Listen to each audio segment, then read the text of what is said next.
guys. So, it's Saturday today. Well, tonight is Saturday night. And my dad's in town. He came out to visit me and my wife.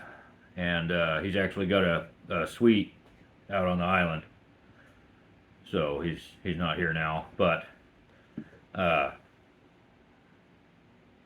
he made some beef jerky. And I know how much Modog really likes these videos. And I didn't let him play my last one on his live on Thursday, and I really feel like that bummed him out because I mentioned him in the video, and then I says, no, don't play that one, when it became my turn. If any of you guys don't watch Fishing with Modog on YouTube, look him up. He is an awesome guy.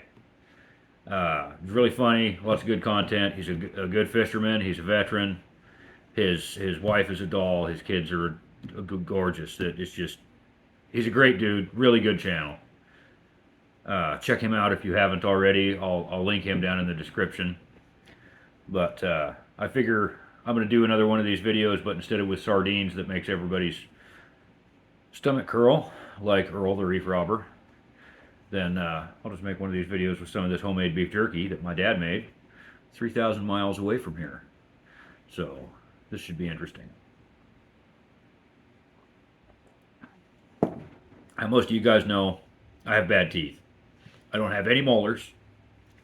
I only have the 5 on the top, 6 on the bottom, and they're all in the front, so I don't have any chewing teeth. And beef jerky, when you can't chew on stuff, really sucks. But my dad makes really good beef jerky, and it breaks apart. He did. I'm pretty sure he did these special for me because he knows that when they string up, then I can eat them.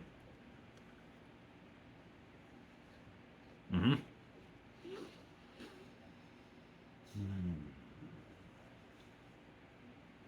Mm-hmm.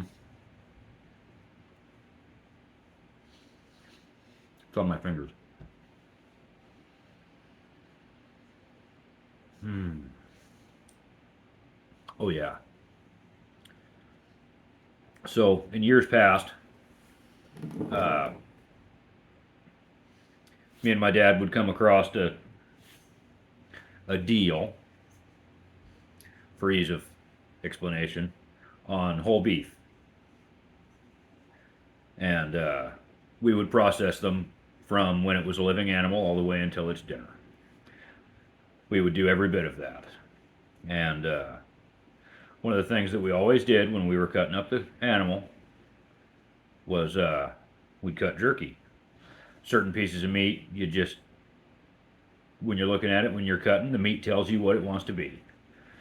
Some of it tells you it needs to be jerky. Mm-hmm. Mm.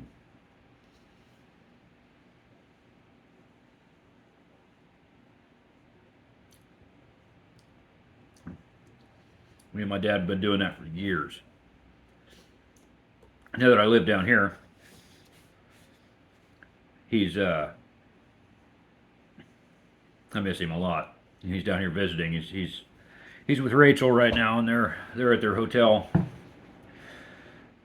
down at the beach, having a good time, driving my truck. But they're coming by for breakfast in the morning. We're gonna have scrapple and eggs, and I think I've got enough. We can do some kind of toast. I think my sandwich maker will be toast, so we'll probably do toast with it. Since I don't have a toaster, for some reason a toaster is something that I just don't have in my house.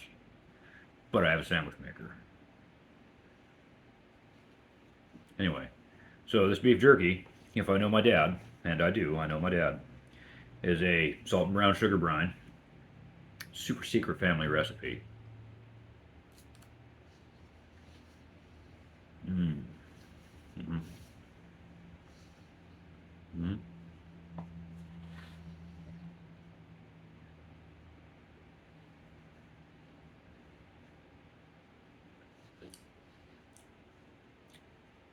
Oh man, that is good. I think he told me he used hickory.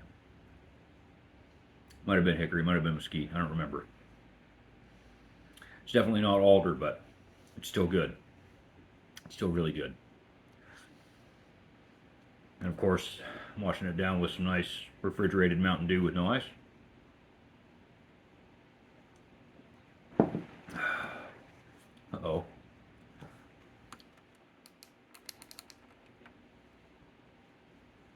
Stand by.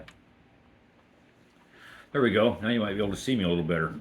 I'm using my ring light, which I call it my makeup light. I'm using my makeup light. And it is bright. I have it plugged into my battery pack. As I get those little battery packs that I carried on the Harley for my road trip.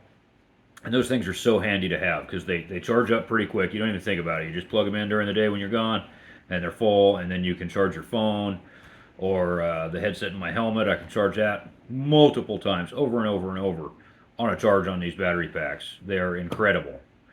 And one of the really cool things about them is because they're quite literally the size of a cell phone, or smaller. They're smaller than a cell phone.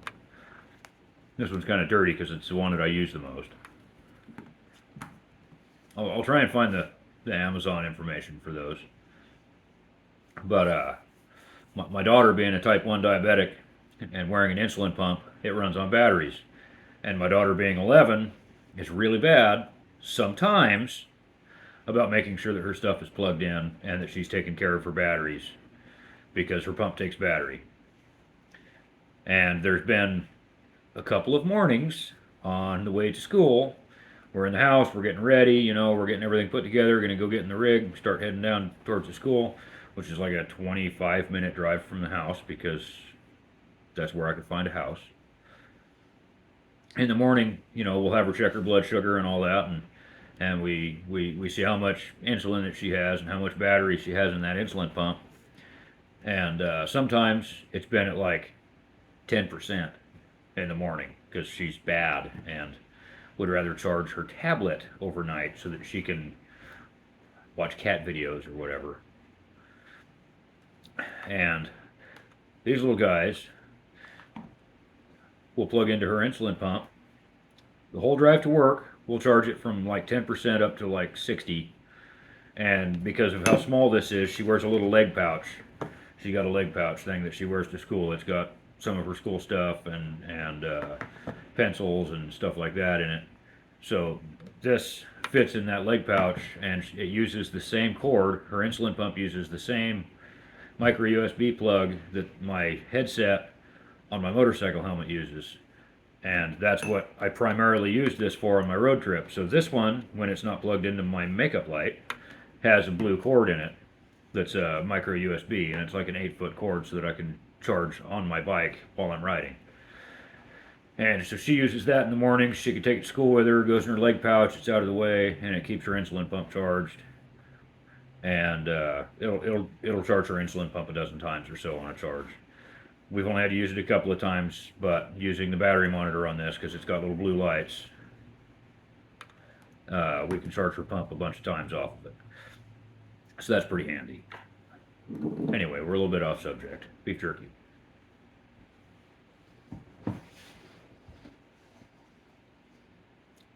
It's easy enough to chew with the few teeth that I have.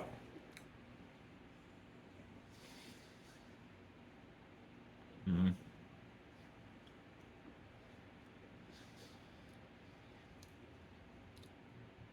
Oh, yeah. Sorry, but the majority of you will never get to know what this tastes like. Because you can't buy this. This is hard to replicate. It's good stuff. It's really good stuff. It's also sticky a little bit, like good jerky should be.